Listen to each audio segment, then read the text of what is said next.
गुजरात विच वज़ीर आला पंजाब दे विजन दे मुताबिक अर्बन फॉरेस्ट क्लस्टर मुहिम के तहत जिले विच 50,000 पौधे लगाने की मुहिम शुरू कर दी गई है।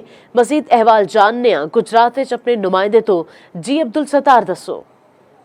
ਕਿਹਾ ਜਾਂਦਾ ਹੈ ਕਿ ਪੌਦਾ ਲਾਣਾ ਸਦਕਾ ਜਾਰੀਆ ਹੈ, ਲੇਕਿਨ ਇਹਦੇ ਤੇ ਹਰ ਸ਼ਹਿਰੀ ਅਮਲ ਦਰਾਮਦ ਕਰਦਿਆਂ ਦਿਖਾਈ ਨਹੀਂ ਦਿੰਦਾ, ਜਿਹਦੀ ਵਜ੍ਹਾ ਨਾਲ ਸਮੋਗ ਜਿਹੜਾ ਦਿਨ ਬ ਦਿਨ ਜਿਹੜਾ ਮੁxtਲਿਫ ਸ਼ਹਿਰਾਂ ਦੇ ਵਿੱਚ ਵੱਧ ਰਹੀ ਹੈ, ਇਸੇ ਤਰ੍ਹਾਂ ਗੁਜਰਾਤ 'ਚ ਵੀ ਵੱਧ ਰਹੀ ਹੈ।